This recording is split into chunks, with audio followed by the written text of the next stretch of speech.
Hello friends, welcome to Peddanayya channel. ఇప్పుడు మనం కాకినాడ జానదపురంలో ఉన్నటువంటి ఫిషింగ్ హార్బర్కి వెళ్ళే బోట్లను చూద్దాం రండి. ఇక్కడ ఎన్ని రకాల బోట్లు ఉన్నాయో చూసారు కదా. దగ్గర దగ్గర 1000 నుంచి 1500 మధ్యలో ఎన్నో బోట్లు ఉన్నాయి మన కాకినాడలో. ఇవన్నీ ఒక 10 రోజులు వెళ్తే మళ్ళీ 10 రోజుల తర్వాత వస్తాయన్నమాట. ఇట్లా వెళ్ళి వాళ్ళు వెళ్తూ ఉంటారు, వచ్చి వాళ్ళు వస్తూ ఉంటారు. చూసారు కదా, చైనా బోట్ అంటారు దీన్ని. మెయిన్ ఆదాయ వనరు కాకినాడకి ఈ ఫిషింగ్ హార్బర్. ఇక్కడ చేపల వేటకి బాగా అనుకూలమైన తీరంలో ఇది ఒక కాకినాడ తీరం బాగా అనుకూలం ఇస్తుంది. చేపల వేటకి మాత్రం ముఖ్యమైన పరిశ్రమలో ఇది ఒక ముఖ్యమైనది అనమాట. చేపలు కాకినాడ నుంచి చాలా నేపథ్యంలో కాకినాడ అభివృద్ధిలో కూడా ఈ చేపల వేట ముఖ్య పాత్ర పోషిస్తుంది అనేదానికి ఎటువంటి సందేశం లేదు. అసలు మన లోపలికి వెళ్ళి బోటు ఎలా ఉంటుంది, ఎంతమంది వెళ్తారు వేటకి, ఎన్ని రోజులు పడుతుంది, వాళ్ళ ఫుడ్ ఎలా, వాళ్ళు తాగడానికి వాటర్, ఇవన్నీ కూడా మనం అడిగి తెలుసుకుందాం రండి.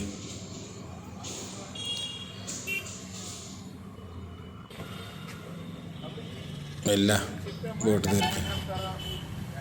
మనోడు మంచి కూర్చున్నాడు తమాషగా. రారాబాబు తమ్ముడు, కెమెరా దగ్గర పెట్టినా, మైక్ లేదుగా. అబ్బాయి ఏదో చెప్పాడు పాపం, సత్యనారాయణ అనే వాయిస్ వినపడటానికి. మరి మైక్ లేదుగా. అబ్బాయి చెప్పింది నేను చెప్తా. ఎన్ని బోట్లు ఉన్నాయి ఏంటని అడిగా. 1500 ఉన్నాయని చెప్పాడు. 10 రోజులు వేటకి వెళ్తామని చెప్పాడు. 10 రోజులు వేటకి వెళ్ళి అప్పటి వరకు మీ ఫుడ్ ఏంటి, ఎట్లా అంటే అన్నీ పట్టుకెళ్ళిపోతాం అని చెప్పాడు అనమాట.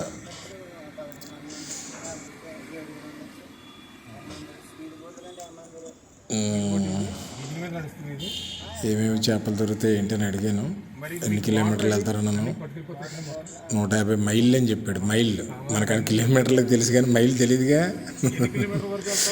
150 మైళ్ళు. ఒక మైలుకి వచ్చి 1.5 km అనుకుంటా. అది కొంత దూరం వెళ్తామని చెప్తున్నాడు. అంత దూరం వెళ్తాం. ఒక్కొక్కసారి మరి పిల్లలు పెరగడానికి కొన్నాళ్ళు ఆపుతారనమాట. ఒక 2 months అట్లా ఆపుతారు. అప్పుడు ఎట్లా అంటే గవర్నమెంట్ డబ్బులు ఇస్తుంది మాకు, అప్పుడు ఆపినందుకని చెప్తున్నాడు. ఇంకా ఏమేమి రకాల చేపలు దొరికితే ఏంటని అడిగాను. మొత్తం అన్నీ చెప్పాడు. వాటర్ అన్ని ఇందులోనే పెట్టుకుని వెళ్ళిపోతాం, 10 రోజులు వెళ్తాం. మరి అవి పాడవకుండా ఉన్నాయంటే ఐస్ పెట్టేస్తామని చెప్పాడు. 10 మంది ఎక్కడ పడుకుంటారంటే అది పడుకుంటేది అవన్నీ చూపించాడు బోట్లో. వాటర్ ఎట్లా లోపల పెట్టి ఒక చేపల వివరాలు చెప్తున్నాడు చూడండి. మీకు వినపడుతున్నాయి లేదో. కొన్ని నాకు చెప్పిన చేపల పేర్లు కొమ్ము కోనం, నెమలి, చందువ, కోనెం, పులస, కవిడి, సూర, తిక్క, మాయప్సూర, గడిజల్ల, తెడిజల్ల, వెంకిజల్ల, నల్లజల్ల, తెల్లజల్ల, జల్లికొరలు, ఓమ్మో చాలా చెప్పాడు. పెద్ద పెద్ద చేపలు అనమాట. సూర, తిక్క అంటే ఇవి చాలా పెద్ద పెద్ద చేపలు అనమాట. ఇవి పడితే చాలా బాగుంటుంది, మంచి ఆదాయం వస్తుంది. అదిగో స్టీరింగ్ లోపల చూడండి అందరూ. స్టీరింగ్ అది ఇక్కడ పడుకుంటారు మన వాళ్ళందరూ. వర్షం చలికి చాలా కష్టపడతారు అబ్బా. వేర్లు అని చెప్పాడు.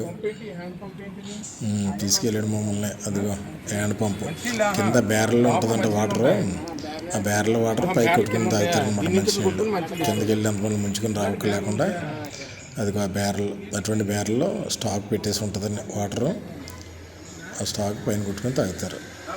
ఇది ఇక్కడ చూసారా, ఈ బ్యారెల్ నిండి ఉంటాయన్నమాట కింద మంచినీళ్ళు. దాని కింద నుంచి ఉంటాయి. ఇది ఈ వైరు వలకేసి వల వదులుతా పోతారన్నమాట. ఆ వదల అలా వదులుతా ఎదరికెళ్ళిపోయి మళ్ళీ అక్కడి నుంచి వాళ్ళు చేపలు పడ్డ తర్వాత వల అట్లా తిప్పుతూ ఉంటే వాళ్ళ దగ్గరికి వస్తూ ఉంటుంది. ఇట్లా పట్టుకుంటారు చేపలని. 150 మైళ్ళు లోపలికి వెళ్తారు. చూడండి షిప్లు ఎన్ని ఉన్నాయి చూసారా. షిప్లు కాదు, చైనా బోట్. ఇవన్నీ చైనా బోట్లే మొత్తం. ఎన్ని రకాల చేపలు తిన్నారు నేను చెప్పినట్లో? నేను చెప్పిన పేర్లు ఏమైనా గుర్తున్నాయా? గుర్తుంటే కామెంట్లు పెట్టండి. Thank you for watching. Bye.